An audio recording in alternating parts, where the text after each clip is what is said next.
মা মরা মেয়ে মিনু। বাবা জন্মের আগেই মারা গেছে। সে মানুষ হচ্ছে এক দূরসম্পর্কের পিসিমার বাড়িতে। বয়স মাত্র ১০, কিন্তু এই বয়সেই সব রকম কাজ করতে পারে সে। সব রকম কাজই করতে হয়। লোকে অবশ্য বলে যোগেন বসাক মহৎ লোক বলেই অনাথা বোবা মেয়েটাকে আশ্রয় দিয়েছেন। মহৎ হয়ে সুবিধাই হয়েছে যোগেন বসাকের। পেট ভাতায় এমন সর্বগুণান্বিতা ২৪ ঘণ্টার চাকরানি পাওয়া শক্ত হতো তার পক্ষে। বোবা হওয়াতে আরও সুবিধা হয়েছে, নীরবে কাজ করে। মিনু শুধু বোবা নয়, ঈষৎ কালাও। অনেক চেঁচিয়ে বললে তবে শুনতে পায়। সব কথা শোনার দরকারও হয় না তার। ঠোঁটনাড়া আর মুখের ভাব দেখেই সব বুঝতে পারে। এছাড়া তার আরেকটা ষষ্ঠ ইন্দ্রিয় আছে, যার সাহায্যে সে এমন সব জিনিস বুঝতে পারে, এমন সব জিনিস মনে মনে সৃষ্টি করে, সাধারণ বুদ্ধিতে যার মানে হয় না। মিনুর জগৎ চোখের জগৎ। দৃষ্টির ভিতর দিয়েই সৃষ্টিকে গ্রহণ করেছে সে। শুধু গ্রহণ করেনি, নতুন রূপে নতুন রং আরোপ করেছে তাতে। খুব ভোরে ওঠে সে, ভোর ৪টের সময়। উঠেই দেখতে পায় পূর্ব আকাশে দপদপ করে জ্বলছে শুকতারা। পরিচিত বন্ধুকে দেখলে মুখে যেমন মৃদু হাসি ফুটে ওঠে, তেমনি হাসি ফুটে ওঠে মিনুর মুখেও। মিনু মনে মনে বলে, সই, ঠিক সময় উঠেছিস দেখছি। বৈজ্ঞানিকের চোখে শুকতারা বিরাট বিশাল বাষ্পমণ্ডিত প্রকাণ্ড গ্রহ। কবির চোখে নিশা বসানের আলোকদূত, কিন্তু মিনুর চোখে সে সই। মিনুর বিশ্বাস সেও তার মতো কয়লা ভাঙতে উঠেছে ভোরবেলায়। আকাশবাসী তার কোনো পিসেমশায়ের গৃহস্থালিতে উনুন ধরাবার জন্যে। আকাশের পিসেমশায়ও হয়তো ডেলি প্যাসেঞ্জারি করে, তার নিজের পিসেমশায়ের মতো। শুকতারার আশেপাশে কালো মেঘের টুকরো যখন দেখতে পায়, তখন ভাবে ওই যে কয়লা, কি বিচ্ছিরি করে ছড়িয়ে রেখেছে আজ, বলে আর মুচকি মুচকি হাসে। তারপর নিজে যায় সে কয়লা ভাঙতে। কয়লাগুলো ওর শত্রু। শত্রুর ওপর হাতুড়ি চালিয়ে ভারী তৃপ্তি হয় ওর। হাতুড়িটার নাম রেখেছে গদাই, আর যে পাথরটার ওপর রেখে কয়লা ভাঙে তার নাম দিয়েছে শানু। শানের সঙ্গে মিল আছে বলে বোধায়।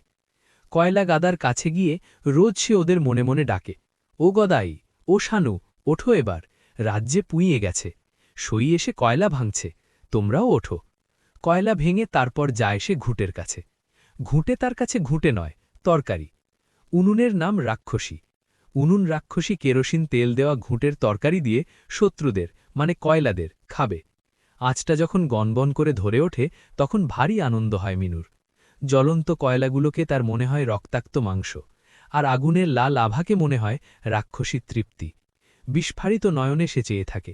তারপর ছুটে চলে যায় উঠোনে। আকাশের দিকে চেয়ে দেখে সেখানে উষার লাল আভা ফুটছে কিনা। উষার লাল আভা যেদিন ভালো করে ফোটে, সেদিন ভাবে সইয়ের উনুনে চমৎকার আঁচ এসেছে। যেদিন আকাশ মেঘে ঢাকা থাকে, সেদিন ভাবে ছাই পরিষ্কার করেনি, তাই আঁচ ওঠেনি আজ। এইভাবে নিজের একটা অভিনব জগৎ সৃষ্টি করেছে সে মনে মনে। সে জগতের সঙ্গে বাইরের জগতের মিল নেই। সে জগতে তার শত্রুমিত্র সব আছে। আগেই বলেছি, কয়লা তার শত্রু। রান্নাঘরের বাসনগুলি সব তার বন্ধু। তাদের নাম রেখেছে সে আলাদা আলাদা। ঘটিটার নাম পুটি। ঘটিটা একদিন হাত থেকে পড়ে গিয়ে তুবড়ে গেল। মিনুর সে কি কান্না! তোবড়াগো জায়গাটায় রোজ হাত বুলিয়ে দেয়।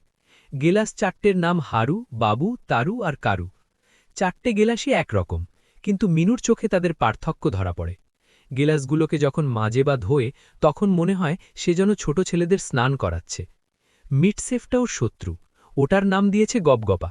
গপগপ করে সব জিনিস পেটে পুরে নেয়।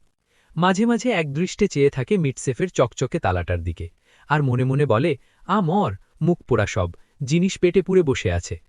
মিনুর আরেকটি দৈনন্দিন কর্তব্য আছে। যখন অবসর পায়, টুক করে চলে যায় ছাদে। ছাদ থেকে একটা বড় কাঁঠাল গাছ দেখা যায়। কাঁঠাল গাছের মাথার দিক থেকে একটা সরু শুকনো ডাল বেরিয়ে আছে। সেই ডালটার দিকে সাগ্রহে চেয়ে থাকে মিনু। মনে হয় তার সমস্ত অন্তর যেন তার দৃষ্টিপথে বেরিয়ে গিয়ে আশ্রয় করেছে ওই ডালটাকে। এর কারণ আছে। তার জন্মের পূর্বেই তার বাবার মৃত্যু হয়েছিল। বাবাকে সে দেখেনি।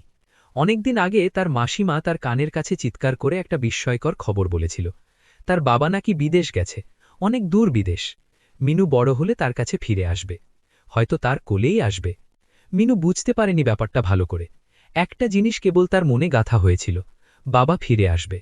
কবে আসবে? মিনু কত বড় হলে আসবে? কথাটা মাঝে মাঝে ভাবত সে। এমন সময় একদিন একটা ঘটনা ঘটল।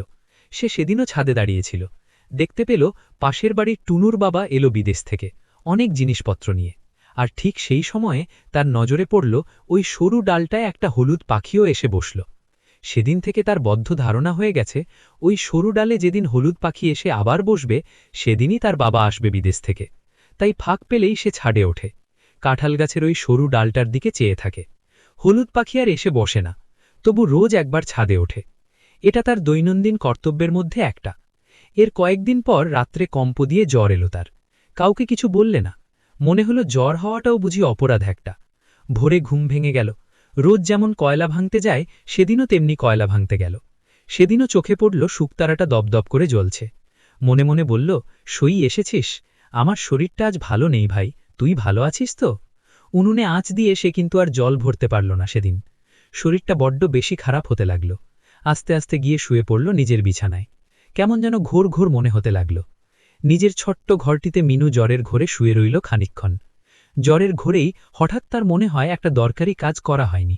আস্তে আস্তে উঠল সে বিছানা থেকে, তারপর খিড়কির দরজা দিয়ে গিয়ে দাঁড়ালো ছাদের সিঁড়ির কাছে। সিঁড়ির কাছে কিছুক্ষণ দাঁড়িয়ে থেকে আস্তে আস্তে উঠে গেল ছাদে। কেউ দেখতে পেল না। পিসিমা পিসেমশাই তখনও ঘুমুচ্ছেন।